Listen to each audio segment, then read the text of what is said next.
માહિતી આપી છે નીચેના પ્રશ્નોના જવાબ આપો. પ્રશ્ન આપેલા છે, પ્રશ્નની ઉપરથી જવાબ આપવાના છે. જેમ આપણે અગાઉના ચેપ્ટરમાં કોયડા જેમ ઉકેલતા હતા એમ જ આ પ્રશ્નો આપેલા છે ને પ્રશ્ન વાંચીએ અને આપણે જવાબ લખવાના છે. બરાબર. તો સૌથી પહેલા આપણે એક પ્રશ્ન વાંચીએ. તો અશોક પાસે 7 લખોટીઓ છે, શૈલેષ તેને 6 લખોટીઓ આપી. આખો પ્રશ્ન પહેલા એકવાર વાંચી લઈએ તો આપણને ખ્યાલ સ્પષ્ટ થઈ જાય કે આપણને પ્રશ્ન શું કહેવા માંગે છે. બરાબર. અશોક પાસે 7 લખોટીઓ છે, શૈલેષ તેને 6 લખોટીઓ આપી તથા દિલીપે તેને 9 લખોટીઓ આપી. હવે અશોક પાસે કુલ કેટલી લખોટીઓ થઈ? તો અશોકને 2 જણા લખોટીઓ આપે છે. અશોક પાસે ઓલરેડી કેટલી છે?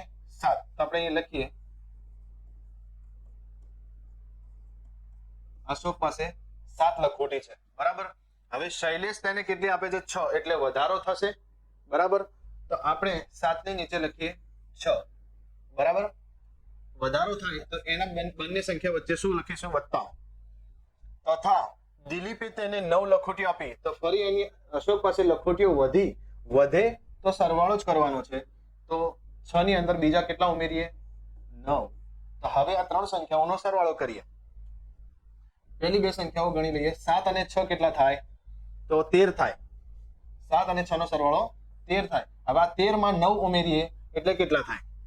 તો 22 થાય. તો અહીંયા આપણો જવાબ થાય છે 22.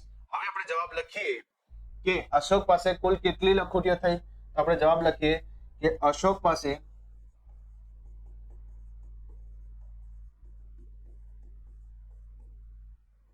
પાસે કુલ કેટલી લખોટીઓ થઈ? 22 લખોટીઓ થશે. બરાબર. આ રીતે સરવાળો કરી અને નીચે જવાબ લખવાનો છે. જવાબ લખવામાં જુઓ ઘણા ખરા વિદ્યાર્થીઓ ક્યાં ભૂલ કરે છે, કેવી રીતે જવાબ લખવો? તો છેલ્લી લીટીમાં શું પૂછ્યું કે અશોક પાસે કુલ કેટલી લખોટીઓ થઈ? આપણો અહીંયા પ્રશ્ન છે કેટલી. આ કેટલીને નીકાળી દેવાનું છે અને લખોટીઓ થઈ એમાં પ્રશ્ન ચિહ્નને પણ નીકાળી દેવાનું.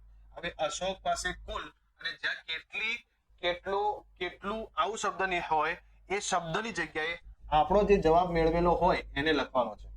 જો અશોક પાસે કુલ, તો અશોક પાસે કુલ એવું લખેલું છે. હવે કેટલી લખેલું છે ત્યાં મેં શું કર્યું? જવાબ લખી દીધો. બરાબર. અને પાછળ શબ્દ શું લખ્યો? લખોટીઓ થઈ. તો એ પાછળ લખી દેવાનું લખોટીઓ થઈ. પ્રશ્ન ચિહ્ન ભૂલથી પણ મૂકવાનો નથી, કારણ કે અહીંયા પ્રશ્ન છે, આપણે અહીંયા જવાબ લખવાનો છે. બરાબર. તો જવાબમાં પ્રશ્ન ચિહ્ન કરવા નથી. અશોક પાસે કુલ 22 લખોટીઓ થઈ. આ રીતે પ્રશ્નના જવાબ લખવાના છે.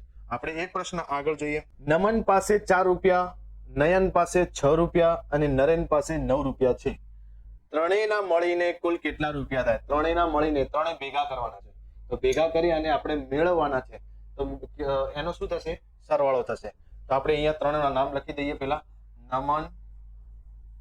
નમન પાસે કેટલા છે? 4 રૂપિયા છે. પછી નયન, તો નયન પાસે 6 રૂપિયા છે અને નરેન પાસે 9 રૂપિયા છે. ત્રણોને મેળવવાના છે. તો ત્રણો આપણે શું કરીશું? અહીંયા સરવાળો. તો પહેલી 2 સંખ્યાઓ 6 ને 4 10. હવે 10 માં 9 ઉમેરીએ તો 10 માં 9 ઉમેરતા અહીંયા જવાબ આપણો બને 19. આ ત્રણેય સંખ્યાઓનો સરવાળો થાય 19. હવે આપણે પ્રશ્નનો જવાબ લખવાનો છે. મેં તમને હમણાં જ કીધું એ રીતે આપણે લખીએ. ત્રણેયના મળીને કુલ કેટલા રૂપિયા થાય? તો આ કેટલા શબ્દ જે લખેલો છે એને આપણે લખવાનો નથી. આપણે લખીએ ત્રણેયના કુલ મળીને કેટલા શબ્દ તે આપણો જવાબ લખી દઈએ 19. બરાબર. 19 રૂપિયા થાય. આ રીતે તમારે જવાબ લખવાનો છે. બરાબર. એના પછીનો પ્રશ્ન આપણે આગળ જોઈએ. આ પ્રશ્નો હું તમને શીખવાડી રહ્યો છું, તમારે કોપી નથી મારવાની કે કોપી મારવા માટે હું લખાવતો નથી. આવા ઘણા બધા દાખલા મેં બધા અલગ અલગ ટાઈપના મેં દાખલા લીધેલા છે અને આના કરતા પણ વધારે દાખલાઓ અંદર પુસ્તકમાં છે. એ તમને શીખવવા પૂરતા 2 કે 3 અથવા 4 જેટલા દાખલાઓ હું તમને પ્રેક્ટિસ માટે ગણાવી રહ્યો છું. પછી બાકીના જે પણ દાખલા હશે પુસ્તકમાં એ તમારે જાતે પ્રેક્ટિસ કરીને લખવાના છે. કોપી કરવાની નથી. કોપી કરવાથી તમારી જ્ઞાનમાં કોઈ દિવસ વધારો થવાનો નથી, પણ 100% ઘટાડો થઈ જશે, વધારો થશે નહીં. તો તમારો જો જ્ઞાનમાં વધારો કરવો હોય તો કોપી નહીં કરવી અને જાતે પ્રેક્ટિસ કરવી અને જવાબ મેળવવાના છે. બરાબર. અને જો જવાબ તમને ન આવતા હોય અથવા રીત સમજમાં ન આવતી હોય, રીત થોડી અઘરી પડતી હોય તો મને કમેન્ટમાં જરૂર દર્શાવજો. હું કંઈક ને કંઈક તમારી કમેન્ટ વાંચીને આગળ કંઈક નવો સુધારો કરીને નવી ગણતરી અથવા સહેલી રીતોનો ઉપયોગ કરીને તમને આગળ પ્રકરણોમાં અથવા તમને ફરીથી સમજાવવાનો પ્રયત્ન કરીશ. ત્રીજા નંબરના પ્રશ્નમાં હવે આગળ જોઈએ કે બિટ્ટુ પાસે 9 કચુકા, બબલી પાસે 2 કચુકા અને ડબલી પાસે 2 કચુકા છે. ત્રણેયના મળીને કુલ કેટલા કચુકા થાય? તો 9 પછી બબલી પાસે 2 અને ડબલી પાસે 2 ત્રણે મેળવવાના છે, એટલે કે ત્રણેયના સરવાળો કરવાનો. 9 ને 2 કેટલા થાય? 11 અને 11 માં 2 ઉમેરી દઈએ. 11 માં 2 ઉમેરીએ એટલે આપણી પાસે થાય 13. બરાબર. તો હવે ત્રણેયના મળીને કુલ કેટલા કચુકા થાય? તો આપણે એ જવાબ લખી દઈએ. ત્રણેયના કુલ મળીને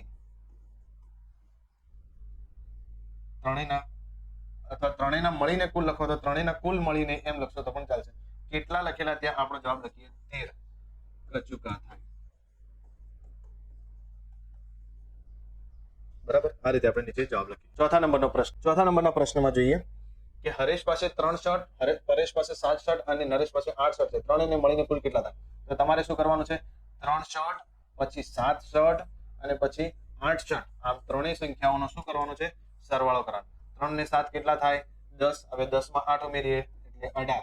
હવે તમારે જવાબ લખવાનો કે ત્રણેયના મળીને કુલ 18 શર્ટ થાય. બસ આવો નીચે જવાબ લખવાનો. ઓકે. આપણે આગળ પ્રશ્ન જોઈએ. હવે સહેલું થઈ જાય એના પછી હું તમને શોર્ટકટ અપનાવી અને આપણું વધારે પડતું લાંબુ વિડીયો ના થાય એના માટે આપણે ફટાફટ આગળ વધીશું. પાંચમા નંબરના પ્રશ્નમાં કહે છે ઉષા પાસે 8 મણકા, નિશા પાસે 3 મણકા અને દિશા પાસે 3 મણકા. ત્રણેયના મળીને કુલ કેટલા થાય? તો પહેલા આપણે 8 મણકા લખીએ, પછી 3 મણકા લખીએ અને પછી ફરીથી 3 મણકા છે. આ ત્રણેયનો આપણે મેળવવાના છે. તો પહેલા બે સંખ્યાઓનો સરવાળો કરતા 8 ને 3 કેટલા થાય? 8 ને 3 11 થાય અને 11 માં 3 ઉમેરીએ એટલે કેટલા થાય? 14 થાય. તો આપણે જવાબ હવે લખવાનો કે ત્રણેયના મળીને કુલ 14 મણકા થાય. એવો આપણે અહીંયા જવાબ લખવાનો.